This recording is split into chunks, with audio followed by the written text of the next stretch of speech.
my boyfriend, after proposing to me, hanged himself. A happy beginning that turned into tragedy.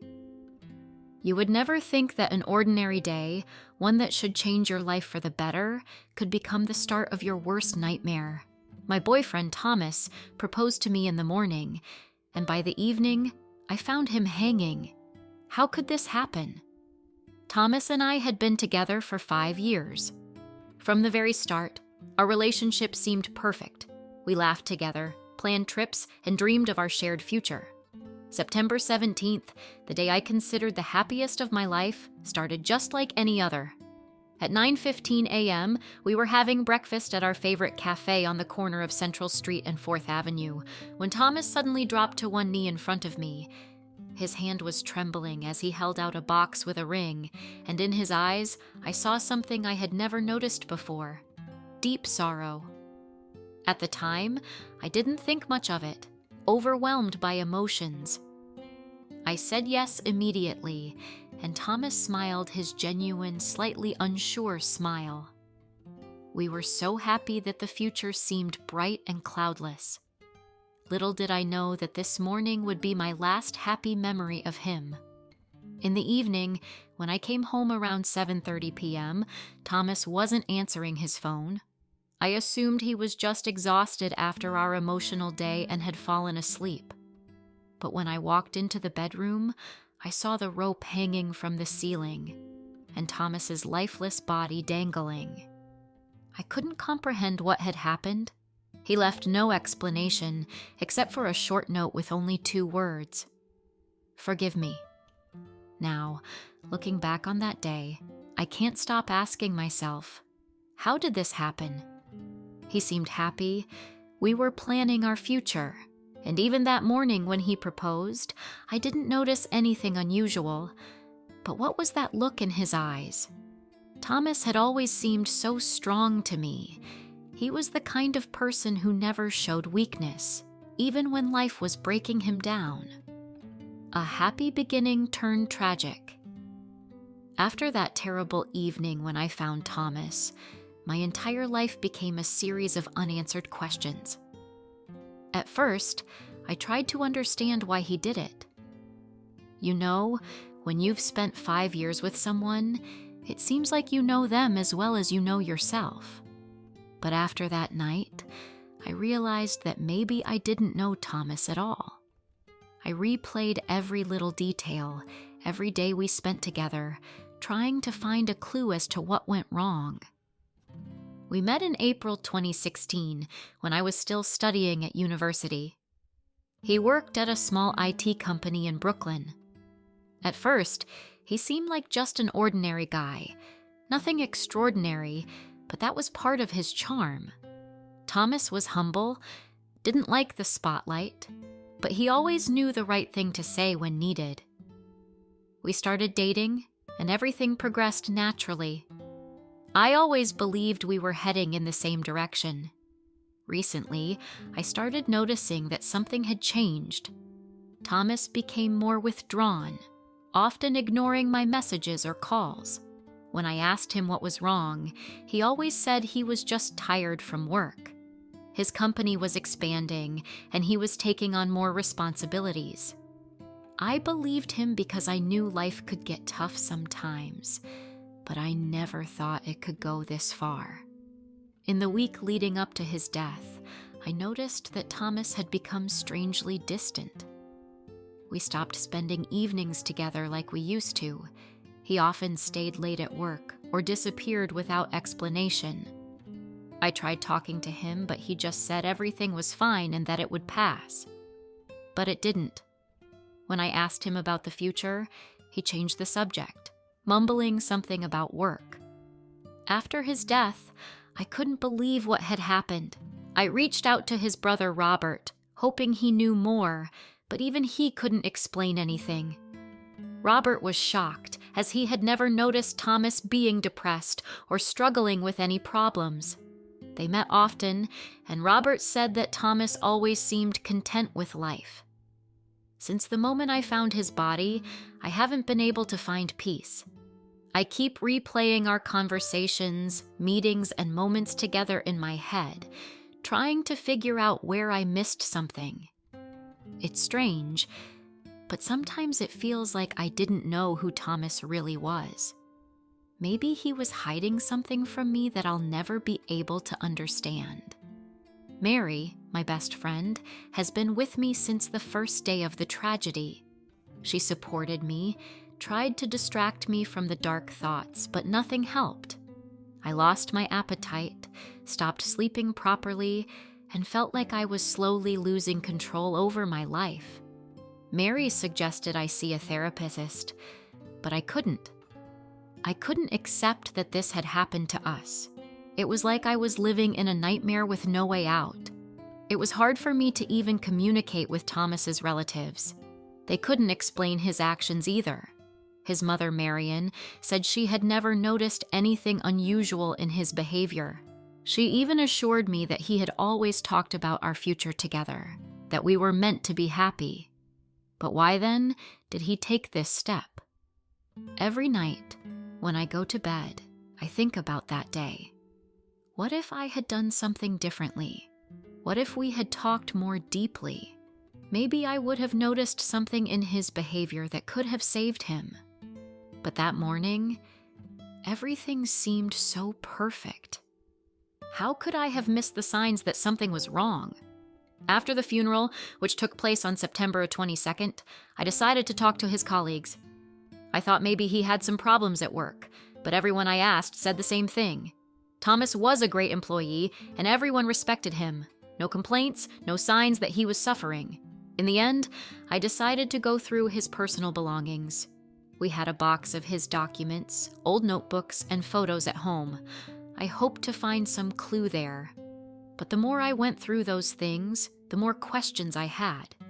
His notebooks didn't reveal anything suspicious, except for a few notes about work and reminders of meetings.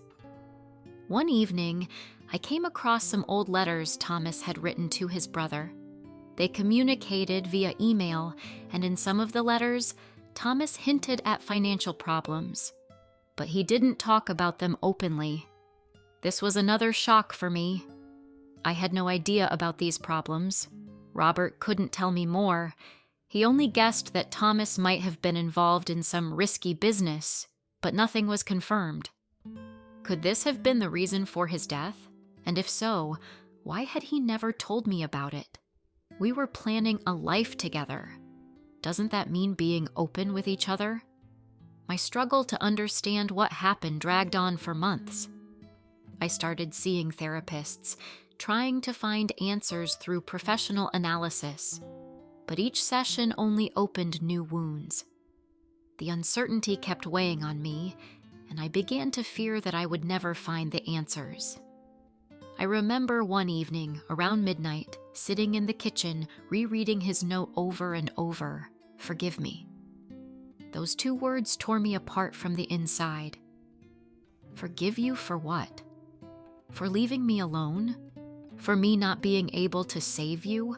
Or for something I still don't know about? Mary, trying to help, suggested I talk to Thomas's old friends, the ones he kept in touch with since high school. I agreed, hoping they knew more.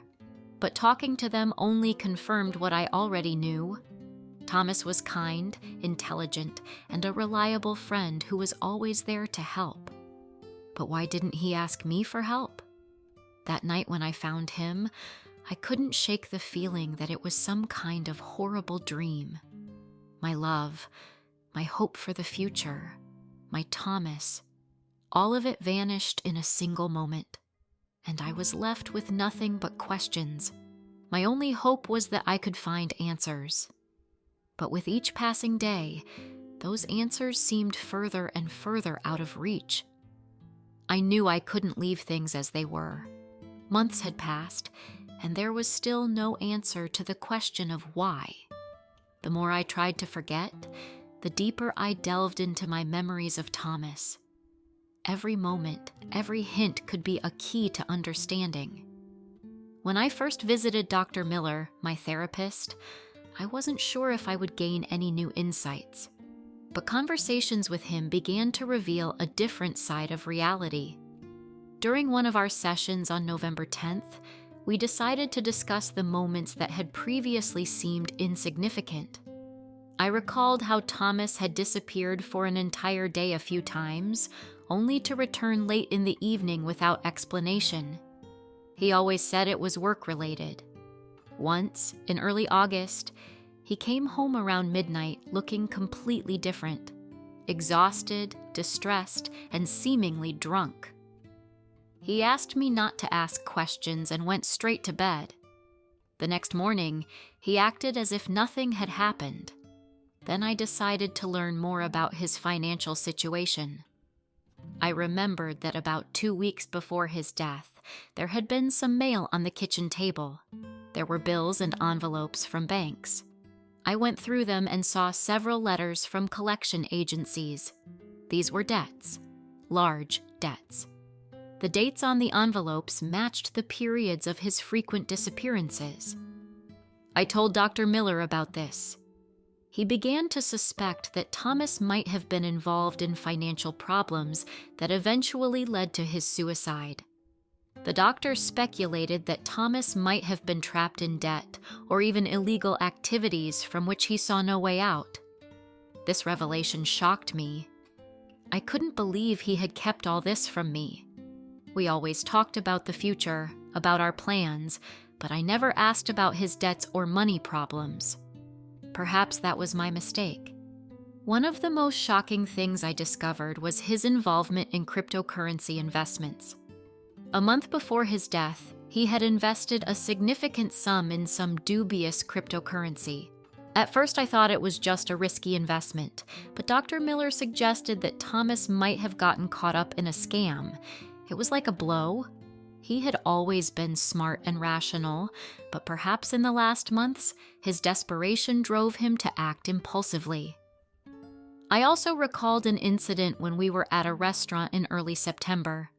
Thomas received a phone call and his face suddenly changed. He said it was nothing important but went to the bathroom to talk.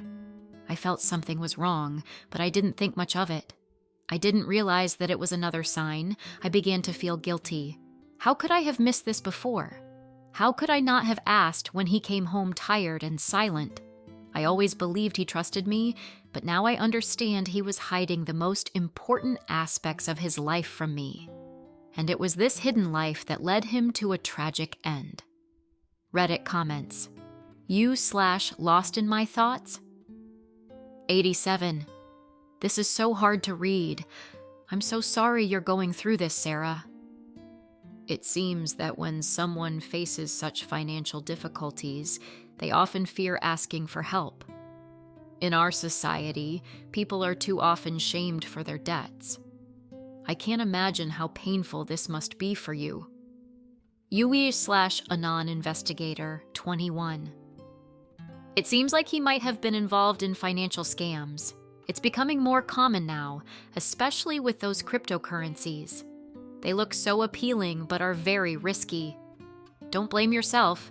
He probably didn't want to worry you. You/Silent Tears 23. This is horrible. You did everything you could. Thomas was probably trapped. Those who face depression from debts often stay silent.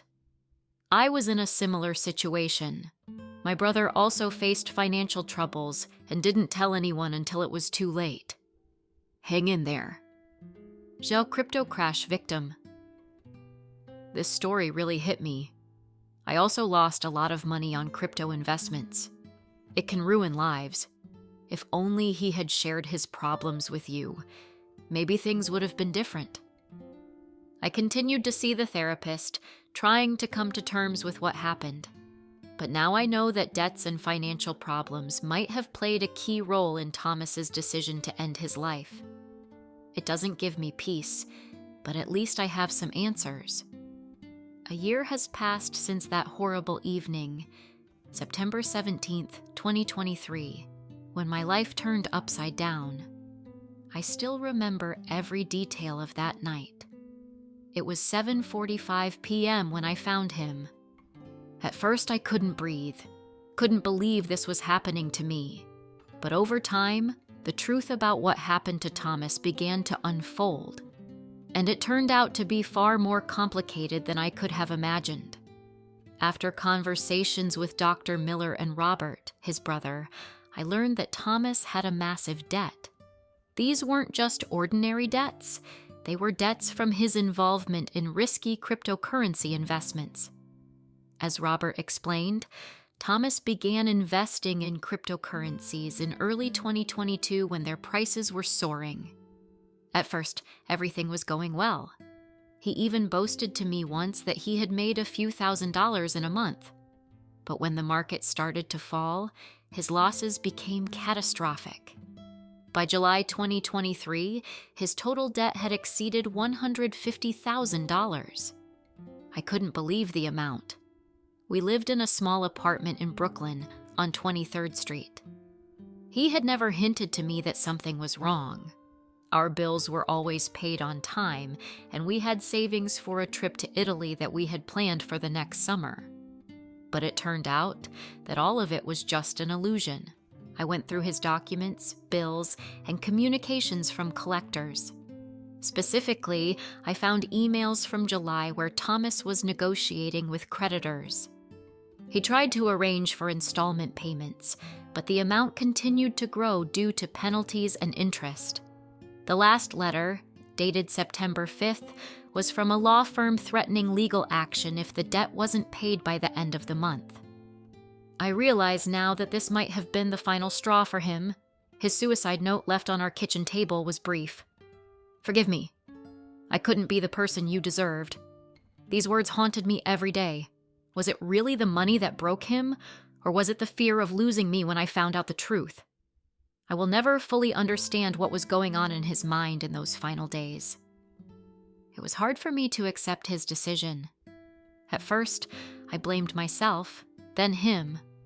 My nights were filled with questions I kept asking myself over and over. Why didn't he tell me sooner? What could I have done? Was I inattentive to him? But the truth is, no one can be prepared for such a thing. I couldn't know how deep he was in debt, and I couldn't know he would choose such a path. Now, I'm slowly beginning to understand that it's not my fault. Thomas chose to keep this a secret, and that was his choice. I couldn't force him to open up if he wasn't ready. I did everything I could, but some things are beyond our control. Today, I'm writing this to try to let go of my pain.